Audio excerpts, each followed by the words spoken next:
Hello viewers, আজ আমি রান্না করব লোটে মাছের চপ। লোটে মাছের চপ করব বলে দেখুন, আমি লোটে মাছের চপ করব বলে লোটে মাছ নিয়ে নিয়েছি। এরপর আমি এতে হাফ লেবুর রস দিয়ে দিলাম। তারপর এতে আমি লবণ দিয়ে দেবো পরিমাণ মতো।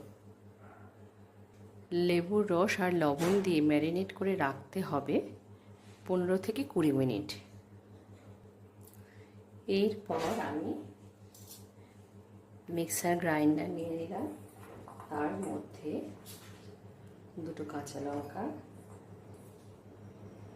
একটা পেঁয়াজ,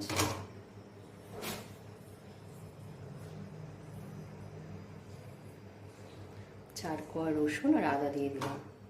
দিয়ে এটা আমি ভালোভাবে বেটে নেব। দেখুন, মাছটা আমার ম্যারিনেট হয়ে গিয়েছে।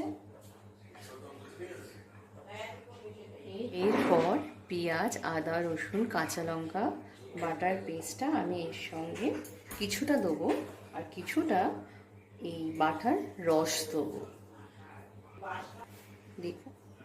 দেখুন আমি চিপে রসটা এর মধ্যে দিয়ে দিলাম। এরপর মাছের মধ্যে আমি একটা ডিম দিয়ে দেবো। ডিম দিয়ে মাছটাকে ভালো করে এরকম করে মেখে নেব।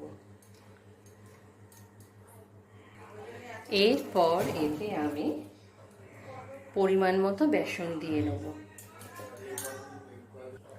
আর দেব অল্প পরিমাণে কর্নফ্লাওয়ার আর দেব একটু লবণ।